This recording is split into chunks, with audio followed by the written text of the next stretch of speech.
Guys. Oh, plot twist, plot twist. Oh, plot twist. Oh, I know you guys in the comments are telling me, oh, you can't wait until I see more episodes. And yes, this was the episode I need to see. Terry be talking about the lies. Terry is the lie, my guys. Terry is the lie.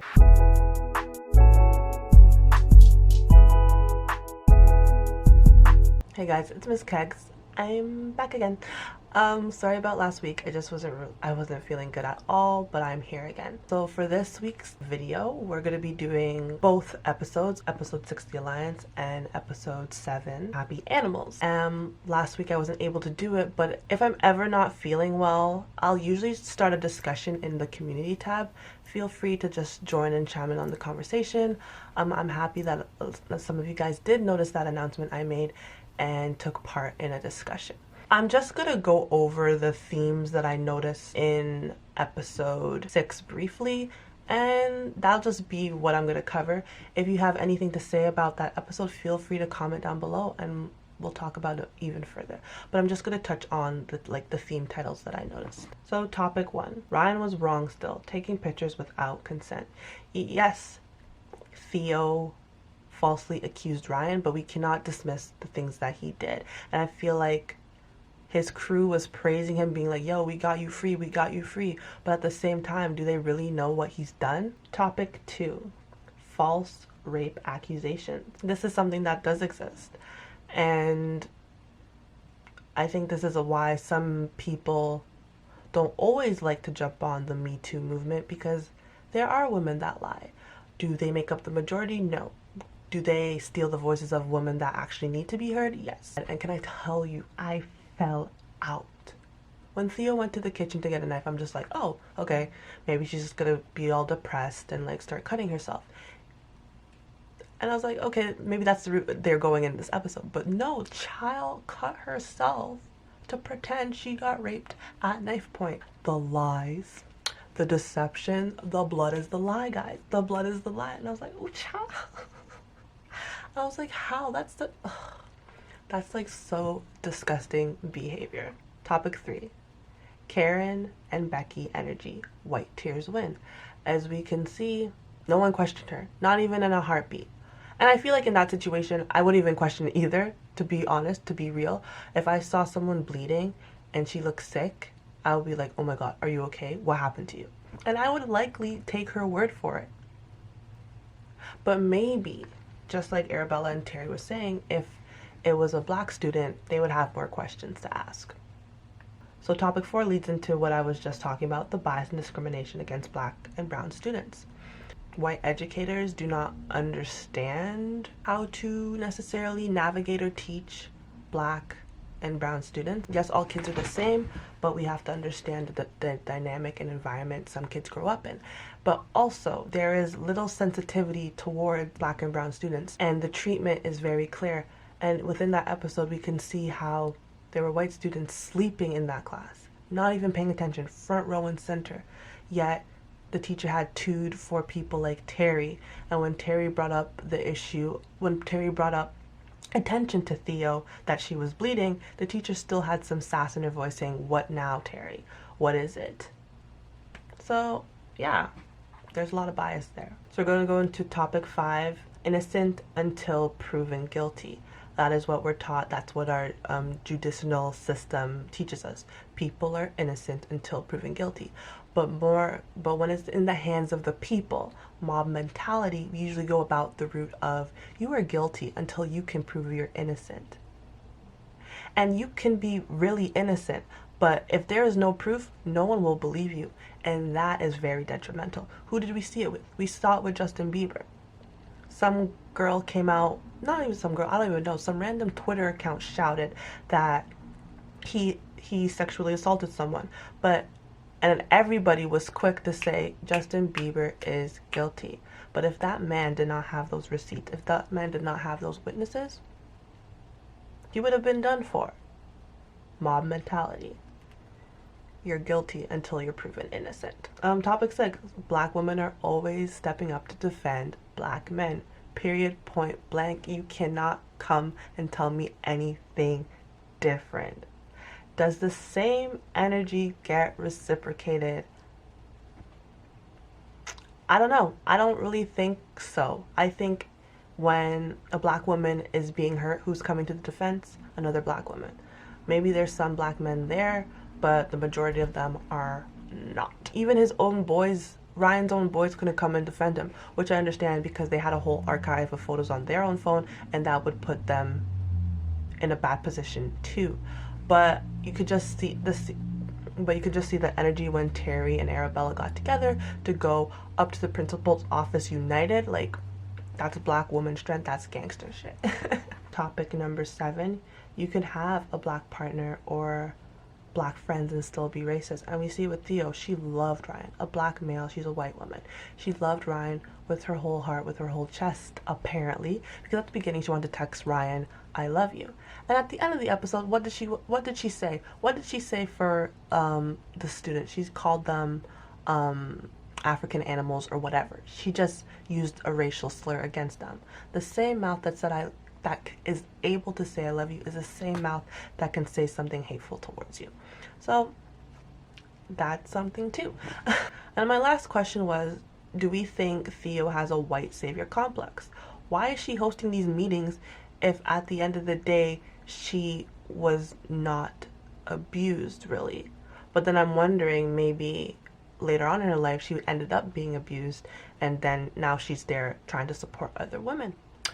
But in episode 7, I'm also starting to question, maybe she's running that survivor group to recruit people. That's what I'm thinking. But yes, okay, so that was episode 6 really quickly. Okay, let's get into episode 7. Okay, so now episode 7. I'm going to be covering topics within this episode. I'm not going to really do a run through scene by scene. That sort of takes a lot of time, and I like to get to the point so then we can start talking faster. The opening context is it's Terry's birthday. What up? I don't know how old she is. Does anybody know how old she is? Put it down below if you know how old she is. So yeah, it's the birthday of Terry. So at the grocery store, Kwame and Bella are both getting text messages or notifications on their phone, and we can see a contrast or maybe a peep into like their lives, their personal lives. So on one side we have Bella getting Instagram tweets and notifications on social media because we gotta remember that she put Zayn on blast, calling him a rapist. So now she's like the beacon of hope, and everybody is reaching out to her for maybe some help and maybe asking for retweets so that their voice can get attention too. But this one made me question a lot. Some girl was asking for Bella to retweet because her boss was sexually harassing her and she can't afford lawyers. So she was hoping for maybe some, like a shout out, some clout to get some attention. And this one was tricky to me because I'm just like, how do we know she's true? She could just be tweeting what she's tweeting. And just because, I guess you could say Bella is an influencer, should she feel obligated to retweet every person that cries for help? And on the other side, we have someone like Kwame. I don't know if he's still on Grindr or if these are people that are messaging him from his contacts that he already has, that's being like, send me pics, I want to see you.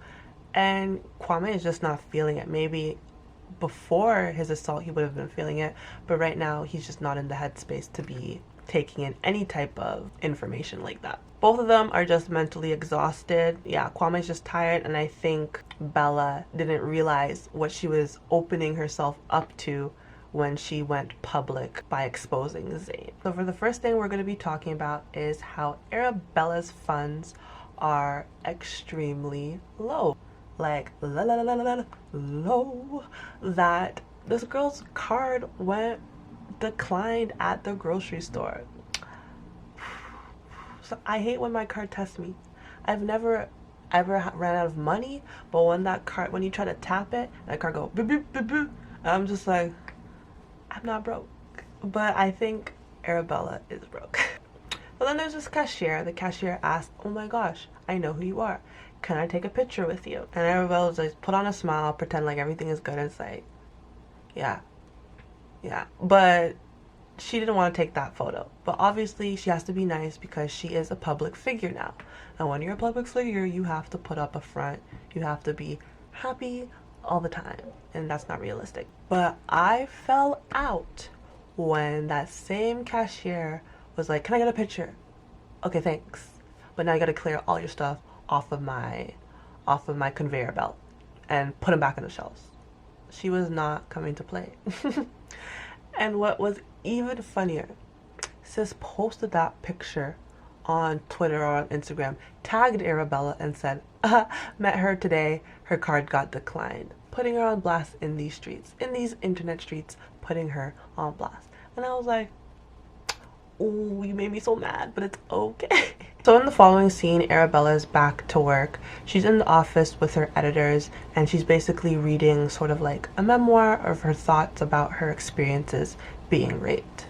Oof, when she was reading that like memoir, I felt it in my spirit, I felt it in my soul, and I wanted to cry. And even her editors were moved by it. Again, we see Arabella comparing her experience to bigger issues in the world. She's comparing whether her issues really matter, and she's questioning whether she knows what it means to be a struggling woman. Because in her mind, she believes a real struggle is women that are getting raped because of acts of civil war, or women going through mutilation. Like, those are bigger issues, and why does her voice really matter? But then she questions whether her shout can help their silent screams. So this is something that she's definitely going to be fighting within herself and on her paper. So her editors are like, "Yes, Arabella, that's really great, but that's not what we have been waiting for. We've gave you this draft to write. We've gave you like months actually to be finished writing this draft, and you still haven't finished." And they're like, "We love to hear about this, but that's not what we're paying you to do." And she's like, "Where's my money?" And they're like, "With Susie Henny." Okay, so in my opinion, the reason Arabella is taking so long to finish this draft that was supposed to be finished months ago is because she's just not passionate about it. She has no desire to write this book. And I feel like she found that passion again. She found her voice again. She found her opinions again. I bet you Arabella was like walking over there singing, "Bitch better have my money. Y'all know that I don't know the words. Not good with lyrics." So she basically walks up to big boss woman Susie Henny and asks for an earlier transfer of fees. And I'm like, "Sis, you can't be asking those questions, especially in a corporate setting." And she's just telling Susie like, "I got paid a year ago. The content has changed, so it's taking me a really long time to like come up with it." And Susie plays coy. She's like, "Oh." I don't know, how do you guys feel about Susie Henny? I feel like she's nice, but she's really a hard ass. Something about Susie Henny seems fake to me. Like, she pretends to be nice, but I know like deep down, like, you can't play with her. You can't mess with her money or she'll come for you. So Susie's like, "But you signed a contract and we came to an agreement. So if you do not fulfill your agreement, I am gonna come at you for my money back that you spent." So the next thing I'm going to discuss is the value of the black dollar. So because Arabella is low on funds, she has to be resourceful. And who does she go to? She goes to Theo. So I was wondering last episode, how is Theo going to play into Arabella's life? And this is what we see. So Theo helps Arabella get a gig at a company called Happy Animals. They're like this vegan online grocery store or grocery store, something like that. They're just a vegan UK grocery store. I don't really get how that is really special. We have a lot of those here in Canada. I don't know if they have them a lot in the States, maybe in California, but I guess he feels like he's on the brink of something big and huge. Theo's, I guess, cover plan was to make Arabella feel like the job that she got was for her to do customer service, answer phone calls about the company. But really, they wanted her to be an influencer, wanted to be sort of like a face for, maybe an ambassador for their brand. And the minute he asked her that, I saw right through it. Arabella wasn't really too sure about it, but the minute he said double pay and I could give you cash today, she was like, "Whatever you say, coach." And I get it. If you're in a tough situation, you're gonna do whatever you need to do to survive. And that was Arabella. And I questioned myself. I'm like, would I do that? I think I would do it. But it also makes you reflect, like, people sell themselves out real quick just for money. So the lady asked Arabella to read a little script and just look at the camera and then talk. And after she was done, she's like, oh, but can you do it like this? And can we get another one of you? And then she asked her, would it be all right if we can get some more? And the minute anybody whispers and asks a favor, you know they're pushing their luck. They're trying to like get something out of you. And that's the vibe that I felt. And obviously they were just trying to get as much content from her as quickly as possible. Okay, so yeah, I was already feeling like iffy about this whole situation. And then they show a shot of Theo's computer. And what did it say? It said data on race and conspicuous consumption. So do you guys know what conspicuous consumption is? I know what conspicuous consumption is, so I'm going to share it with you. Conspicuous consumption is the practice or purchasing of goods or services to publicly display wealth rather than to cover basic needs. They've been tracking, they've been observing the way Black people spend their money, and they know the power of the Black dollar. I'm telling you guys, they're stats. These are true statistics. I haven't pulled them up, but you could go research. Out of any race, Black people usually spend their money the quickest. They are deliberately looking at the consumption of Black people because they know there's value in it. And they know that if they could figure out a way to get that audience, they will make more money. And it's exactly what the guy at the party, Samson, was trying to say. The woke guy, the guy who was wearing the monkey in the jungle shirt. I thought that was ironic. I thought that was funny. Maybe I missed the point of it, but I really don't understand why he was wearing the shirt, but whatever. So at the party, Samson was basically explaining that she was getting extorted. Happy Animals is using her Black voice to access people like her. He was giving me sort of like Hotep energy, but not too much. He was like religion, education, English language was all used as ways to exploit us. And basically that veganism is the new method that they are using to dominate and exploit Black people. And I think that that might be conspiracy. Maybe I should look into it. I don't know. Tell me what you guys think. But some of the things that he said holds true. Some of the things he said. And he doesn't appreciate the fact that he finally worked hard enough to acquire lavish things like a BMW, and then someone comes knocking on his door. I think he calls them a climatea, basically like a climate change person, and tells them that he has to get rid of his car.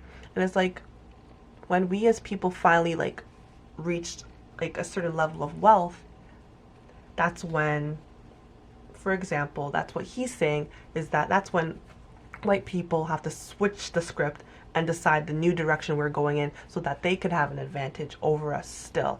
And that's what he's sort of trying to say with veganism. I don't know if you guys are following me. I don't know if you guys are following me, but that's what I'm thinking he's trying to say. So while Simon was speaking, Theo was a little bit hush-hush. Arabella was like, come on, chime in, tell him he's wrong. And she didn't say anything because we all know, I knew, she was bold-faced lying. But later on, she reveals to Arabella what Samson said was holding true. Because when she recruits Arabella, yes, she gets a commission, but she gets an extra commission, especially if she is a person of color. And Arabella was like, oh, word. And Arabella wasn't even mad at it. Would I be mad at it? I would be annoyed, but I wouldn't be upset at it. I respect Theo for coming clean and telling Arabella the truth, but at the same time, it makes me question, maybe her support group is a way that she recruits women of color. So maybe that's how she gets them. Those are the tricks she's playing. Maybe she's a bit nicer now, but she still has some of her sneaky behaviors. Okay, next topic. The return of Simon and Terry's guilt. Terry be talking about the lies. Terry is the lie, my guys. Terry is the lie. Oh, child. See what guilt does to you? Guilt makes you make you do flips and turns for other people so they cannot find out the truth. Terry is a liar. And now I know why Terry was crying. Let's get into it. So what is it? It's episode 7 and we haven't seen Simon since the first episode. And now it makes sense because Terry was the one telling Simon he has to stay away from Arabella. Terry was telling Simon like self-care is to avoid friends that do not affirm her or that bring her comfort. And she was saying that is Simon. And then Simon questions her back and says, who is this self-care for? And Terry says, Arabella. And Simon says, and the guidelines say for her to avoid me because I left her. And Terry said, yes. And Simon called out that BS point and blank. And I was like, what? But Simon called Terry and told her like, yo, your girl Arabella, she's tripping. What should I do? So this was making me feel like, okay, Simon doesn't normally party with Arabella and doesn't know her tendency. He doesn't know what she can handle and what she cannot handle. So he calls Terry for advice. And also like, I feel like Simon was a clown. Like, you're a grown man. So you're telling me you don't have sense. You call Terry for help to be like, yo, your girl is tripping. What should I do? If you have to call someone to figure out what to do, I think in that scenario, you should call for a ride home. Maybe use your sense and say, you know what, Arabella, I think it's time for us to go, and just take her home because you know she has something to do tonight. You know she had a plan. You know she had a project to work on, and she's out here hanging with you. So take her back to where she belongs and then help her out. So instead of saying, I don't know what to do, Terry says, just leave her. This is what she does. And I feel like she's only saying this is what she does because in Italy, that's exactly what she does. And she's probably thinking about the same scenario. Oh, Arabella made it home safely, like she's gonna be okay. This is what she does. But what she doesn't understand is not every guy is gonna be a Biagio. Not every guy is gonna be out there trying to regulate the things. We're gonna have guys out there that's trying to abuse the things, and that is exactly what happened. Part of me feels like maybe when Simon called, Terry got a little envious because wait, Arabella and Simon are hanging out? That's probably what she was thinking. And she was probably a bit salty about it. I feel like Terry is lucky in this sense, but she's not without guilt. And she is using Simon as a crutch to manage her guilt because she knows that it is her fault that Arabella got into the situation she did. But at the same time, at least it wasn't her physically abandoning Arabella, it was Simon. So she could put the blame on Simon and that helps her to go to sleep at night. Like Terry's probably like, something bad finally happened to Arabella, but at least it wasn't with me. I don't know, the way Terry moves sometimes, I question it a lot. And Terry this episode said a lot of telling things. I don't really know if you guys realize this. This episode, Terry made some pretty unfiltered comments.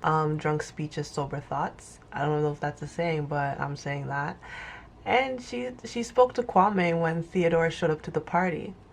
And she said, apart from Arabella, we don't get raped, so she won't find business here. And I was like, that was mad ignorant. Of course black people get raped. For her to say that, to say except for Arabella because she does cocaine, that's a reason for her to get raped. I don't know. Terry was definitely awkward. And I found it interesting at the party for Terry to call out Bella for inviting Theodore. And Terry ended up saying something very telling that could be applied to herself, and I found that really funny. She said, why is she being so nice and supportive? What is she hiding? And I laughed at that because I'm like, isn't that you? Aren't you being so nice and supportive? Aren't you taking her to all her sessions? Aren't you going to all her self-care activities? You're being way too nice. Even though that's what a supportive friend should do. And now that we know Terry had some involvement in the night of Arabella's assault, I'm looking at her differently now. I'm looking at how she's contributing, how she's involved. And she does have a lack of sensitivity. Even though, yes, Kwame revealed to her that he was sexually assaulted too, she's definitely has some ignorance in her speech when she said, except for Arabella, black people don't get raped. I thought that was stupid. But there are people Like, Terry, you exist. For Michelle Cole to highlight that, props to you. And now that Kwame told Terry about his situation, she probably feels an ass for saying that. Because look, if you look all around, all your friends are sexually assaulted. So does what you say hold true? No. I wonder if he's actually gonna tell Arabella and how she's gonna react. But yeah. I'm gonna keep this one short, and that was it. So comment down below. Tell me what you think, and I will see you in the next one. Bye.